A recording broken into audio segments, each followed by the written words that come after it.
Lo que ahora vamos a demostrar es cuál es el procedimiento de activación de un regulador de presión de 50 metros cúbicos en este caso. Aquí en el manómetro podemos ver que tenemos una presión de entrada de 2 bar, lo que normalmente viene desde la red de distribución. Tenemos las 2 bar de entrada justamente en lo que se representaría el servicio domiciliario. Lo que vamos a hacer es proceder con la apertura de dicha válvula y ahora la presión la tenemos justo abajo arriba del regulador en la entrada. Lo que tenemos que tener en cuenta en el momento de activar cualquiera de nuestros reguladores, quitamos la protección de la perilla y verificamos que la válvula de bloqueo esté activada. Este deslizamiento que podemos ver aquí indica que justamente la válvula está activada y lista para funcionar. Ahora vamos a pasar a presionar de la perilla de la válvula de bloqueo y tirar de la perilla del eje de armado. Ahí sentimos el sonido característico de que se infló la membrana y que el regulador ya está activado y listo para funcionar. Siempre recomendamos, después de haber tirado el eje de armado, mantener presionado unos 10 segundos la perilla de la válvula de bloqueo debido al pico de armado que puede originarse durante su activación.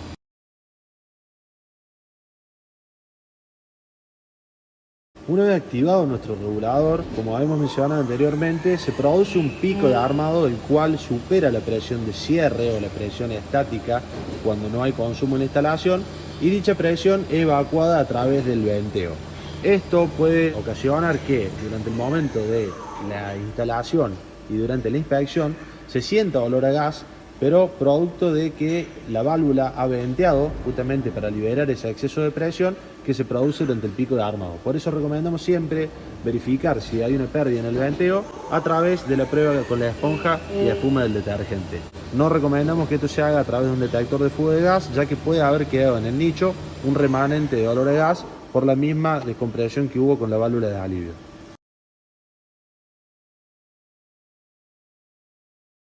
Ahora tenemos el regulador activado y la instalación interna sin consumo. Entonces, ¿qué podemos ver? Lo que se puede ver en la columna de agua es la presión que ha quedado contenida en la cañería interna, que es del orden de los 23 milibar, es decir, que la presión de cierre es correcta, inferior a los 26 milibar que indica la normativa. Esta presión significa que el regulador está activado esperando un consumo de la instalación interna.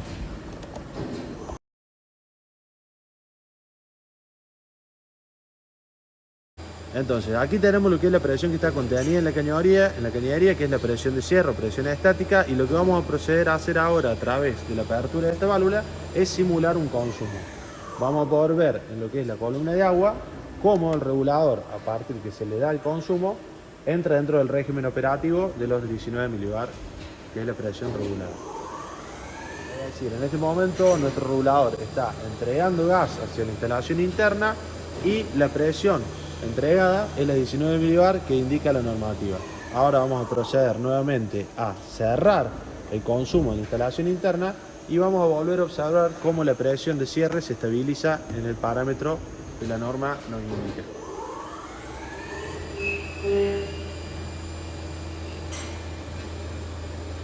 Aquí podemos ver que estamos debajo de los 26 milibar y la presión se ha estabilizado estáticamente en 24 milibar. Ahora vamos a demostrar el funcionamiento de nuestra válvula de seguridad integrada, válvula de bloqueo por alta presión de salida, ante un aumento de presión en la instalación interna. Esta válvula, como verán, está lista, preparada para que se realice su activación. Lo que vamos a hacer ahora es aumentar la presión en la instalación interna y vamos a observar en la columna de agua donde se produce su corte. Desde la presión de cierre, lo que vamos a comenzar a realizar ahora es suministrar presión agua abajo del regulador, es decir, en la cañería interna, para representar lo que ocurre cuando una partícula se incrusta en lo que es el asiento de la válvula y, si bien el regulador no está teniendo consumo, sigue ingresando gas a la instalación interna. Entonces, lo que hacemos ahora es comenzar a entregar presión aguas abajo del regulador y vamos a poder verificar que la misma la columna de agua en algún punto entre los 35 y los 50 milibar va a tener un estancamiento o estabilización, que significa que la válvula de venteo se ha abierto y ha liberado ese gas hacia la atmósfera. Posterior a eso, lo que vamos a verificar es el accionamiento de la válvula de bloqueo. Ahí pueden ver claramente que la columna se ha estabilizado, por lo tanto la válvula de venteo está abierta y evacuando gas hacia la atmósfera. Ahora lo que realizamos es un poco más de aumento de la presión agua abajo y vamos a ver cómo empieza a subir progresivamente hasta que se activa la válvula de seguridad.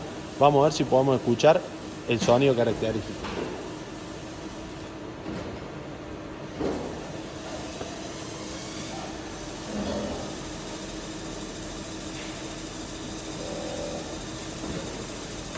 Ahí podemos ver cómo la válvula de bloqueo cerró justo a los 48 milibars.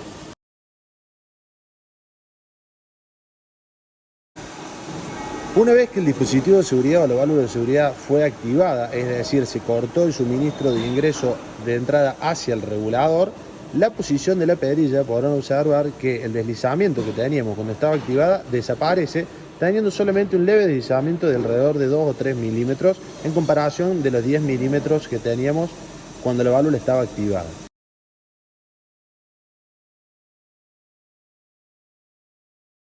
Para esto, y una vez que sucede, normalmente nosotros en la instalación vamos a tener una válvula aguas abajo y aguas arriba del regulador. Lo que tenemos que hacer es descomprimir el regulador, ya que la presión que ha quedado contenida en el mismo es la que hizo provocar el corte de dicha válvula. Una vez que hayamos descomprimido la cañería a través de la apertura de la válvula aguas abajo y aguas arriba del misma o mediante la desconexión del conector de salida o conector de entrada, vamos a volver a reactivar la válvula de bloqueo. Eso es tan simple como tirar desde la perilla de aluminio hasta que se va a enclavar en la nueva posición y van a poder verificar que el deslizamiento volvió a ser al de los 10-12 milímetros que teníamos inicialmente, y esta es la forma de constatar de que la válvula está activada y lista para ser utilizada nuevamente.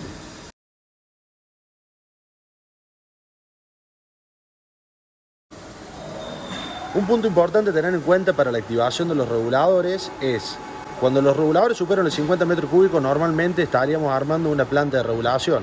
Por ende, vamos a tener una válvula esférica a la entrada y una válvula esférica a la salida. Nosotros siempre recomendamos abrir la válvula esférica de entrada y mantener la válvula esférica de salida cerrada. ¿Para qué? Para que justamente en el momento que realicemos la activación del regulador, como habíamos dicho, presionando la perilla de aluminio y tirando del eje de armado, dicha presión dicho regulador se va a activar y solamente vamos a tener presión en el tramo aguas arriba de esta válvula. Si no, lo que nos va a ocurrir es que vamos a tener que estar tirando del eje de armado todo el tiempo que sea necesario para poder llenar toda la montante y la cañería interna del edificio o vivienda en cuestión. Por eso siempre se recomienda realizar la activación con la válvula esférica aguas abajo del regulador cerrada.